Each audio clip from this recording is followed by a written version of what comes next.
jiraachuun kee hedduu galatoomii. Rabbiin ammallee rakkinna siin haa didu. Wallaahi duniyaa irratti rabbii sin rakkisin abdii. Tantee ooluma. Odoo atuu gocha kana ka daladdu taate ilma keenna, obboleessa keenna, foon keenna sirraa kafalla. Garuu baga Oromoonillee dhugaa mucaa kana argitani.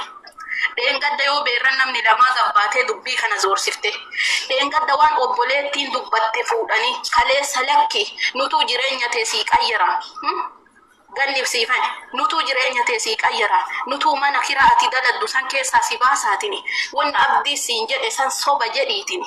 Dubbii san faallesi nutuu reeffallee sii galcha horri jedhe suni odoo hadha ilmi kuni harka tana keessaa fudhate reeffa mucattii kana horra galchuu hin dandeenye. Horra mana madaamiitittuu jireenya gaarii hin qabnetu horra asuma Dubaayii keessa jiraatee dhugaa mucattii tanaatu dhaqee arguu hin dandeenyetu deebi'eetiin as garagalee kutaa hol nyaachisuuf jechuudha. Siifan mataan isii yoon maqaa arsii baannee dhandhee itti ergannu ijoollee tuulamaa malee hin galchitu. Maaliif obboleettiin teenna boqatte tuni obboleettii teenna intala tuulamaa bichaa miti intala Oromooti. Intala gandaatii miti. Mucaan kunillee Oromummaaf jarjarteeti honna hundattuu ijoolleen teenna lafa lixxi malee yookiin waan hoyitiifi miti. Akka isaanii yoo waa rakkoon galee fuudhaniiti. Ammaan tana abdii dhagaye.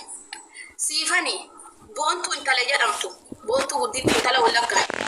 Abdii ajjeesiifnee gumaa mucattii tanaa baafna ka jedhu asirraa gadduudha ka jedhu guruuppii wal ijaaraniiti.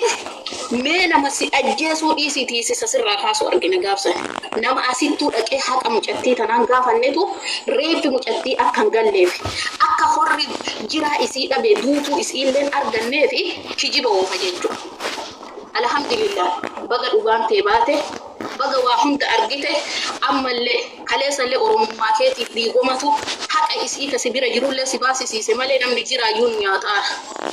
Ishii lubbuun hin jirre argitee sin gaafanne dhiisi nu'uu lubbuun jiruyyuu namni haqa kenna sii ergina jedhee suuraa fuudheeti achi garagalee hin jirtuu nuun jedha.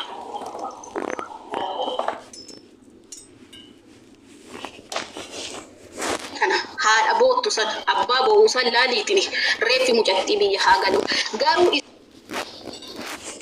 isaanu reeffi yoo nuu galee badii kaafna isatu ajjeese jenna haa jedhan ammallee jedhaaranii takka namaa sin tuttu honna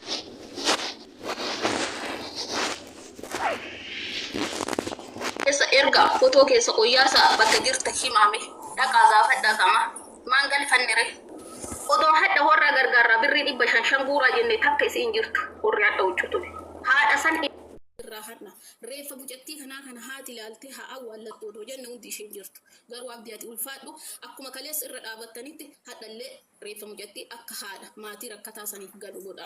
Ayye looko galatoon eeressiteerta deeqaa lama dubbadha hundi keessanuyyuu itti aani looko eenyu milko. يا عبدي كائنات دبت الله شبكان كيرك قبول جروان تيف السلام عليكم ورحمة الله وبركاته. وعليكم السلام.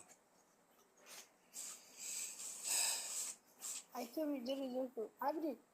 وي. يجري ربع عفته ومن ميديا كانوا بتشيك ومتن تشيك ومتن ميديا ده نجرة ربي زلي أفهم ومتن ميديا تدوز جروان تيف. أكيد يبلش يقالي بقى ربي لقاه. Amma kasih rahat ugalan. Atimu nama asin jadu bakken kene. Warra media kanarra argatu man jirta irra turte jirta media kana ka qabri keessa jiru baasani waan isaa godhaa jira argaa jirta dhagahaa jirta kana waan ta'eef dhiisi bira tare. Dammoo namitti maal jambeetti sanatti jechuudha dubbatti simmeetiin itti ka'ee sanillee dhiisi. Warra sibira jiru kallatti warra Dubaay keessa jiru waan kana lola yoo warra haasoo yoo agarte viidiyoo isaanii suuraa isaanii qofa barbaadan sanin jala wanni biraan jiru. Ayye galatu jala galatuun bagarbiin dhugaa kan kirbaasa galee ilma dhugaa dhalatu nagaano. Carraan kiyya natti fakkaate nagaachanii faa baay'atu buleessa kun nagaa keeti'ati. Walumaaniyyuu nagaa taanaan akka dubbadhaan. Baga nagaa taate ammallee nageenyi mana keettisiif haa baay'atu siin jedha. Duraan dursa guddaa galatoomii nama waaqaa ta'uun kee dhugaa mucattii kanaallee baasuun kee guddaa tokko galatoomi siin jedhaani abdi jara lachuu sillaallee shillaallee iyyuu tokko nan laala ani waan kanallee seenee toona cabacabnee garuu bakka dhugaan jirtu barbaadee gidi san dhaggeeffachaa ture sin jala taa'ee tooyi garuu guddaa tokko galatoomi ati ilma ammas taanan ati ilma oromooti malee ilma gandaatii miti warroota gandummaadha si harkisaa jiru warroota gandummaadha si bocoqachaa jiru ati isa sammuu keetitti amantuun deemi malee jecha namaatiin illee hin deemini guddaa tokko galatoomi dhugaa si biraa fagaatini siin jedha nama dhugaa qabaatu borurree ta'e waaqni oolchee si haa bulchu maatii keetirra siin jedha. Amiin galatoon. Kiyyoo amboo. Ana afaanitti nan qabdu waan si gaafadhu naaf deebista. Haasaan anaasoo afaanitti na qabuu hin dandeessu. Waajjira poolisaa deemtee gaafachuu danda'a. Waa'ee gaafii keessa hin jiru nama gaafii miti. Obboleetti dandeettan. Shakkamaa kan si godhe nan dhaggeeffadhu dura afaaninaaf. Shakkamaa kan si godhe ati hawaalama haasofte abdii. Hawaalama haasofte. Waalama maaliin naan jedhe? Waa'ee gaafii haasaa hin jiru nama. Afaanina fiti ni naasa'a. Waalama kan si haasofsiisee gaafa duraa. Ati eessa jiraatta? Waa'ee dhaggeeffadhu. Asitti Dubaay jira. Dubaay Fujaraa jira. Fujeeraa? Baadiyyaa kun daangaa Omaanii teettee Dubaay jira jechuudha. Inni rakkoo hin qabu no problem. Inni rakkoo hin qabu. Waa'ee baadiyyaa miti. Dhaggeeffadhu. Atu na dhaggeeffadhu waan dhoggaa deemu sitti himee jira. Dhoggaa seenu jecha. Gaafa duraa maal haasofte ati? Maallaqni mucattii paaspoortiin ishii meeshaan ishii na bira jira jette nuti kashakkamaa kan si godhe jecha deebitee meeshaan ishii paaspoortiin ishii mana maadamii jira jette. Eenyu akkas jedhe? Abdiidhuma jedhe laayivii isaa jala tureen viidiyoo qaban. Viidiyoo qaban.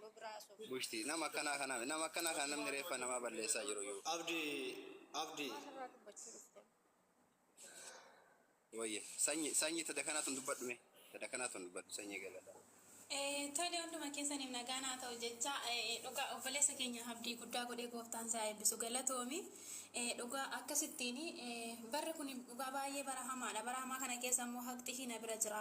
Koottaa na biraa fudhadhaa reefa obboleettii keenya biyyatti galchina jette yaalii kana deemsisuu keetti nu ijaa kee gatii kee baasuu hin dandeenyu waaqayyo rabbiin gatii kee haa baasu jecha namaa immoo laalteen wanta sin jechuu barbaadu kanumaaf hangalesi jecha namaa laaltee reefa ishee galfatanii abaluu kun immoo jecha nama lamaarratti hundoofte isaan haa galchan jettee harka keessaa fudhattatoo hin taane nu Dubaay jirraan illee Dubaay jira jechaadha waanuma barbaachisuuni maallaqallee hin gaafatu yoo ta'e. Hin gaafatan jettee dubbattee turte garuu hin gaafatullee yoo ta'e si bukkee jirra garuu aangootti hin galchinu hin qabnu waan ta'eef reeffi ishii kun qoontaa ta'e tallaa jarabaa keessatti yoo goge homaa nama fayyadu akkuma jammartetti xumuriiti namni lama yaa'u namarratti harka kaafateedhaaf wanti dhufus hin jiru wanti ta'us hin jiru waan ta'eef reeffi ishii akkuma karaa biyyaa galu takkatti dadhabde waan ta'eef dadhabbii kee waaqayyo si haa kanfalu jaakee waaqayyo si haa baasu jecha namaatiif immoo dantaa hin kenniini namni homaa nama gochuu hin danda'u kanas amma caafee argatanii isaati uummanni keenya isa fayyaadhaan uduu era jedhee ittiin fooloo barbaada.